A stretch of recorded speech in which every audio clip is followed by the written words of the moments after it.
The crop tool.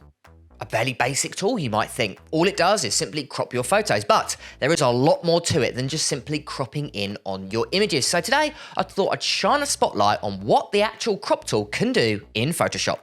And I'm going to start right now.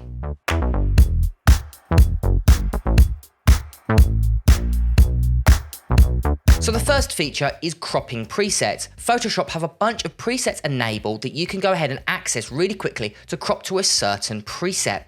So what you can do is go ahead over to the crop tool found on the left-hand side tools panel, go up to where it says ratio, and then you can go ahead and drop down to a bunch of presets that Photoshop have for you. Like for instance, square 1x1, or 4x5, or 2x3, or my favorite, 16x9. It's really handy so you can crop to the exact preset that you are after.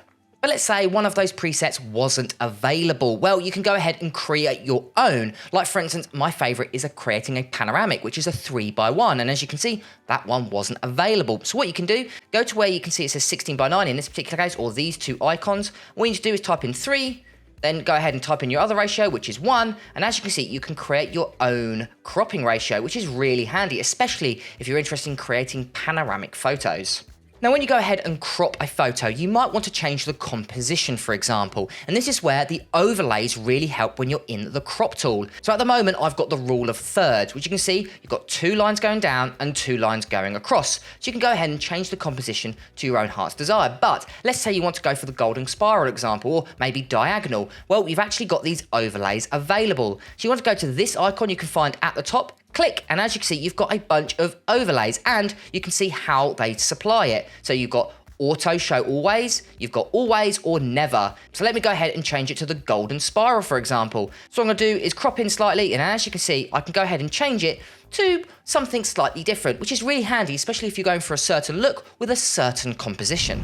Another handy feature is delete crop pixels. Now, deleting crop pixels is great if you want to reduce the size of your file, especially if you're working on Photoshop documents. Sometimes the files can get exceedingly large, like 2 to 3 gigabytes. So if you want to reduce that down, go ahead and click delete crop pixels. You can do that by go ahead and clicking like so. So when you go ahead and reduce the file, all the information found on the right hand side and the top, as you can see that area that we've cropped out, if you go ahead and click enter, that is now completely disappeared. That will reduce the file size, but do beware, you'll never be able to get that information back again. So only use it if you're absolutely certain you're never going to need those pixels again.